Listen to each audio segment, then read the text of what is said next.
All right, well, good morning. I'm Richie Byer with Elmore County. I'm the Chief Operations Officer, and this morning I have our Chief Engineer, Luke McGinney, with us, and we're going to talk a little bit about some road projects that the County Commission have recently approved, and Luke's going to give us a little insight on what's planned and give the public a little detail on when they can expect to start seeing these improvements. So, Luke, good morning. Glad to have you with us. Yeah, good morning. Glad to be here. We're going to talk a little bit about rebuild. Luke, you've had a lot of involvement in the rebuild program since its inception in the 2019 legislative session. And so now we are, I believe this will be our fourth plan that we've done under rebuild now, from 2020 till 2023 now. That's right. So give us a little insight on what's in the Fy23 plan and what the citizens can expect to see from the standpoint of some road improvements that are coming up with the rebuild projects. Okay. Well, the plan that was adopted Monday night, we have a total improvement of about 12, almost 13 miles of roadway. That totals about $1.5 million, just over $1.5 million. And the list of roads that are included in this plan is roads all over the county. So it's a total of 9 different roads and then one bridge replacement project. And so we got the entire county is covered with road projects as part of this plan. Looking forward to doing some of the prep work this winter and spring. Our goal right now would be to look to getting the contractor to come in mid to late summer of next year and actually start doing some of the paving of this almost 13 miles of roadway. Luke, now we're at full implementation of the rebuild program. Would it be fair to say, for the public's anticipation, that each year we get about $1.2 million in what are called county rebuild Alabama funds, and then we have about $400,000 that come in the federal aid exchange program. So about $1.6 million that are programmed, and they have restrictions on them in terms of going only to projects. But give just a little insight in this year's federal aid exchange program funds. You mentioned there was a bridge project. And for those that are listening in, that federal aid exchange has some limitations on certain roads it can be used on, and then bridges that are on the national inventory. And so Luke and his staff have worked on some bridge replacements the last couple of years. So give us a little insight on how this year's money is being utilized. Okay, so this is the second bridge replacement we've done with this type of money. We did Cherokee Trail last year with this money, and then this year we're going to replace a bridge on Rifle Range Road. The bids came in and were higher than we expected, and so we ended up having to put the FY23 money appropriate to this project to cover the higher than expected cost. It's an old bridge. It's one of the last timber pile bridges that we have in the county, and so we're going to replace it with the 4-barrel 16 by 14 box culvert. I think another interesting aspect that took place at the July 11th County Commission meeting was we adopted some road projects that are using part of the Elmore County's allocation of the American Rescue Plan funds.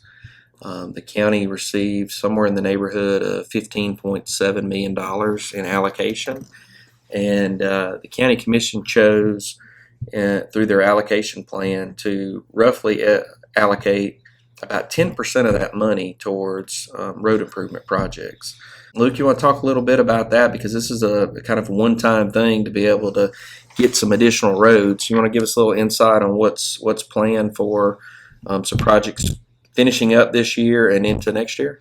I can. Like you said, the ARP is one-time funding.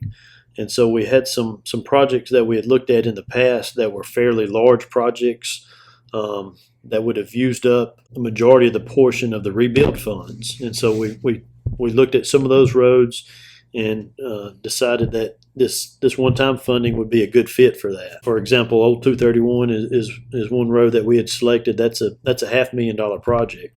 We mentioned earlier that the rebuild funding was roughly $1.2 million. So we didn't want to use almost 50% of that funding on one road. And then we've took some of that money, upgraded some of the roads that we had as part of the 22 rebuild plan, where we actually did a little heavier pavement buildup to make those roads last a little longer. And so we're able to utilize some of that ARP funds to do that as well.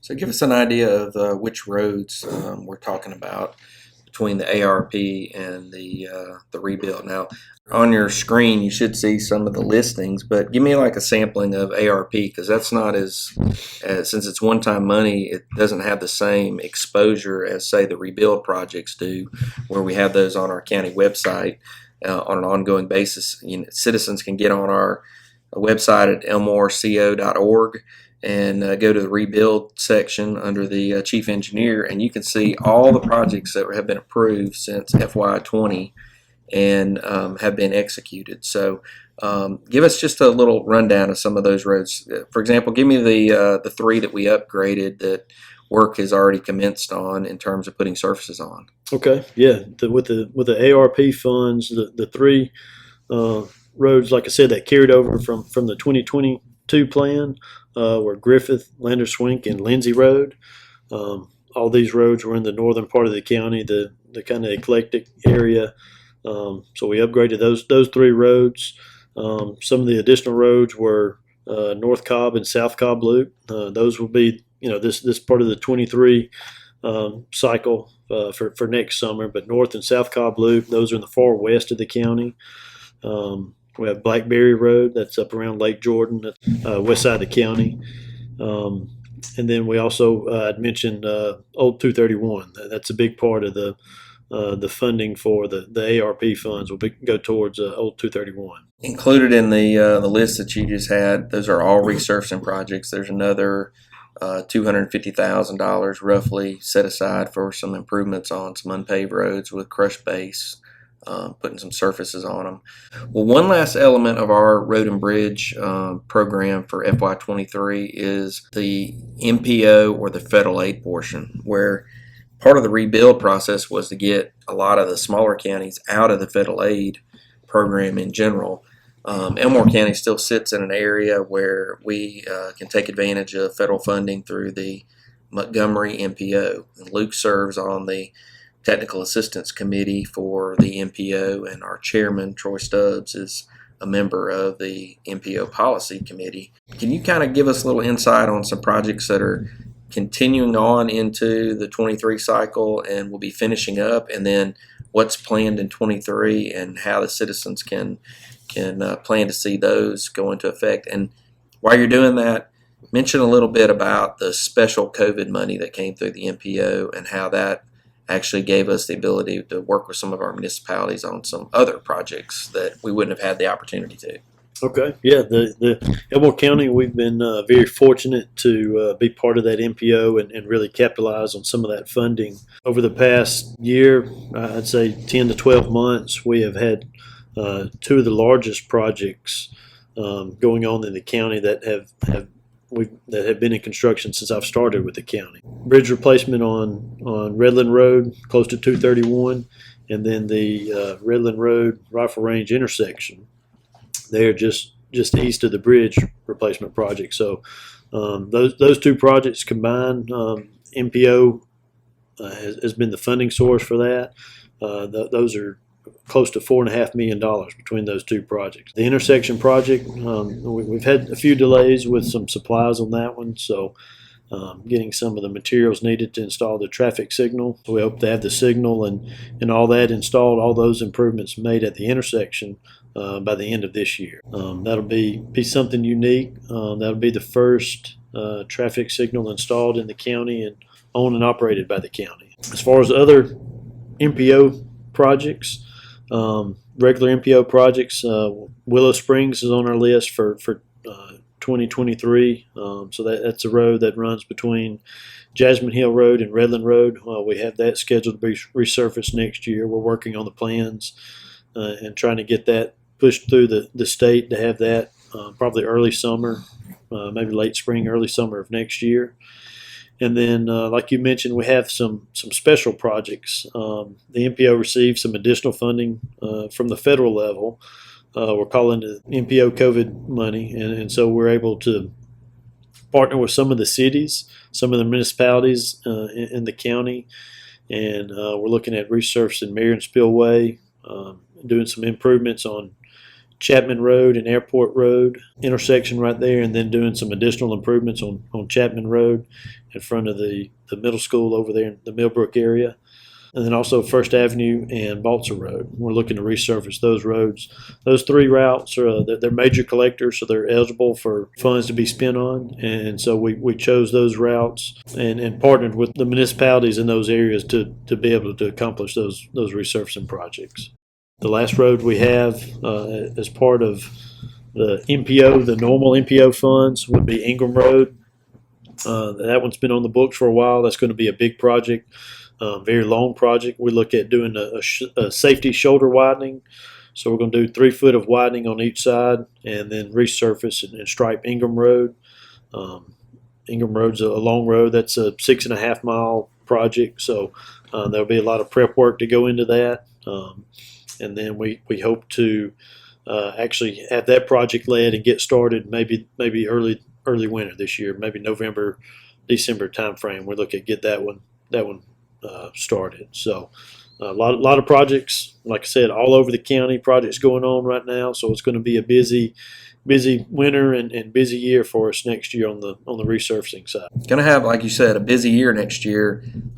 In total, what we're talking about, nearly 39 miles of improvements. Now, I know your staff has been working hard on getting this ready for the commissioners. I think one other thing for the public to understand in this whole process is the commissioners are part of this decision-making process in terms of which roads are selected and how the work is done. But that part of the decision-making is after your staff has done a lot of analysis on the roads and looked at the cost, the difference between fixing it in a condition where we wait till it gets so bad that we have to rehab it versus doing preservation, and also looking at just the physical scores on the roads. Give the commission something to compare apples to apples instead of just maybe how many phone calls they get from somebody that has time to make calls on the road. So we appreciate everything that your staff does on that. Is there anything else that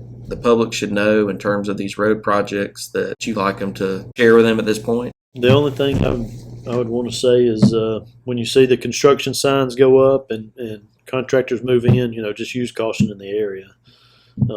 There'll be a lot of people, a lot of moving parts to a resurfacing project, so just drive safely and be aware of your surroundings as you're going through all these construction zones. Well, if you do have any other questions about roads in general, we have a general email that Luke and I both see on a daily basis. It's roads@elmoreco.org. Feel free to send an email to that email address with your questions or comments or concerns. And if you see anything on the road, feel free to email those concerns as well. But you can also call the Public Works Office at 567-1162 during their normal working hours and report those issues as well. So, Luke, thank you for your time today, and I appreciate giving some insight to our citizens on the upcoming plans for FY23.